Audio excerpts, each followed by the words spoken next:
Haleluya. Shalom saudara dan saudari yang dikasihi dalam Kristus. Pada hari ini, Pastor Chris ingin menarik perhatian kita untuk mengenali Yesus agar kita dapat mengasihinya. Bak kata peribahasa, tak kenal maka tak cinta. Haleluya. Maka tajuk message kita pada hari ini adalah mengenali Dia adalah untuk mengasihi Dia. Puji Tuhan. Ayat Injil pembukaan kami pada hari ini dipetik dari Filipi 3 ayat 10 yang berkata, "Yang ku kehendaki ialah mengenal Dia dan kuasa kebangkitannya dan persekutuan dalam penderitaannya, di mana aku menjadi serupa dengan Dia dalam kematiannya." Inilah firman Tuhan. Perhatikan apa yang Rasul Paulus katakan dalam ayat Injil pembukaan. Yang ku kehendaki ialah mengenal Dia. Haleluya. Inilah impiannya. Karena mengenali Dia, yaitu Yesus, adalah untuk mengasihi Dia. Sesiapa yang tidak mengasihi Yesus, tidak mengenal Dia. Jika mereka mengenali siapa dirinya, mereka pasti akan jatuh cinta kepadanya. Semakin kamu mengenali Yesus, semakin kamu akan mengasihi Dia. Haleluya. Hal ini mengingatkan saya pada kisah Paulus sebelum dia bertaubat. Dia adalah seorang ahli Farisi dan ahli pengkritik, yaitu golongan keagamaan yang menerajui penganiayaan terhadap orang Kristen pada zaman awal gereja. Pada masa itu, dia diberi kuasa oleh kerajaan, dan Alkitab berkata, dia berusaha membinasakan jemaah itu dengan pergi dari rumah ke rumah, mengheret lelaki dan perempuan keluar dan memasukkan mereka ke dalam penjara. Hal ini boleh dibaca dalam Kisah Para Rasul 8 ayat 3. Dia tidak melakukan setakat itu sahaja. Lukas memberitahu kita bagaimana dia berterusan mengeluarkan ancaman pembunuhan yang ganas terhadap pengikut Tuhan, seperti yang dibaca dalam Kisah Para Rasul 9 ayat 1. Tetapi sesuatu berlaku yang mengubah hidupnya selama-lamanya. Dia ditakdirkan untuk bertemu dengan Tuhan dalam perjalanannya ke Damsyik. Alkitab berkata dalam Kisah Para Rasul 9 ayat 3 hingga 6. Dalam perjalanannya ke Damsyik, ketika dia sudah dekat kota itu, tiba-tiba cahaya memancar dari langit mengelilingi dia. Dia rebah ke tanah, dan kedengaran olehnya suatu suara yang berkata kepadanya, "Saulus, Saulus, mengapakah engkau menganiayai aku?" Jawab Saulus, "Siapakah engkau, Tuhan?" Dan Tuhan berkata, "Akulah Yesus yang kau aniaya itu. Sukar bagimu menendang ke tongkat runcing." Lalu dengan gemetar dan heran dia berkata, "Ya Tuhan, engkau ingin aku melakukan apa?" Haleluya. Inilah firman Tuhan. Bagi sesiapa yang keliru, yang tidak tahu bahawa Saulus itu adalah Paulus, selepas dia bertaubat, namanya ditukar kepada Paulus. Haleluya. Hasil daripada pengetahuan baru ini tentang Tuhan, Paulus, yaitu nama baru Saulus, tidak dapat mendiamkan diri lagi.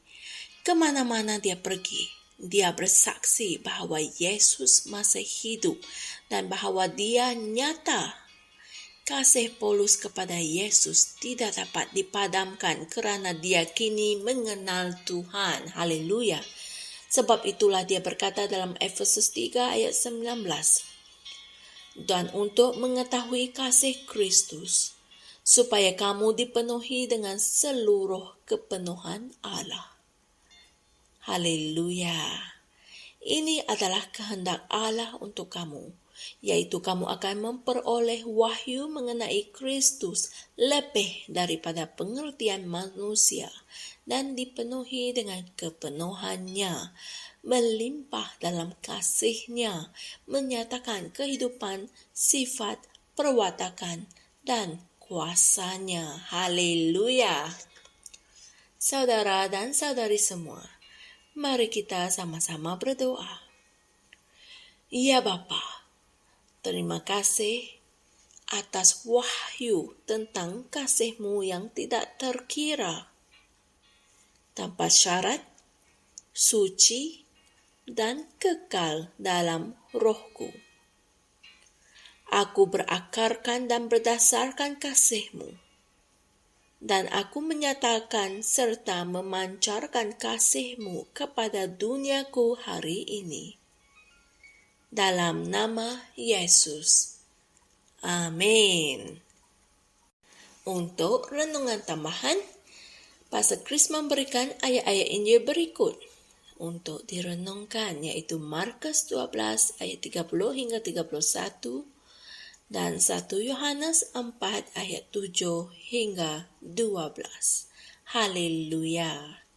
Semakin kamu mengenali Tuhan Yesus, semakin kamu akan mengasihinya, dan semakin kamu akan memancarkan serta menyatakan kasih-Nya di duniamu. Haleluya. Bagi yang ingin mengenali siapa itu Yesus, maka kalian boleh mendengar message Pastor Chris yang bertajuk Who is Jesus dari aplikasi Pastor Chris Digital Library, atau kalian boleh mencari message ini dari YouTube. Message itu pasti akan memberkati kalian. Amin. Jumpa lagi esok dan Tuhan berkati. Shalom. Kami percaya saudara-saudari semua telah diberkati dengan perkongsian firman dari Rhapsody Reality. Bagi sesiapa yang ingin menjadikan Yesus Kristus sebagai Tuhan dalam kehidupanmu, kamu boleh mengucapkan doa ini bersama dengan saya. Ya Tuhan Allah, aku mempercayai Yesus Kristus, Anak Allah yang hidup dengan sepenuh hatiku.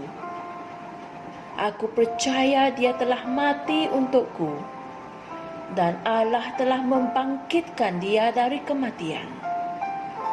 Aku percaya Dia hidup hari ini. Aku mengaku dengan mulutku bahwa Yesus Kristus adalah Tuhan dalam hidupku mulai dari hari ini. Melalui Dia dan di dalam nama-Nya, aku mempunyai kehidupan yang kekal. Aku telah dilahirkan semula. Terima kasih Allah kerana menyelamatkan jiwaku. Aku sekarang adalah anak Allah. Haleluya. Tanya, sekarang kamu telah menjadi anak Allah. Untuk apa-apa sebarang pertanyaan atau untuk mendapatkan lebih banyak maklumat mengenai bagaimana untuk bertumbuh sebagai seorang Kristian, Anda semua boleh hantar message di akaun Facebook kami atau email kami di tni.msia@gmail.com. Sekali lagi, tni.msia@gmail.com. Tuhan berkati Anda semua.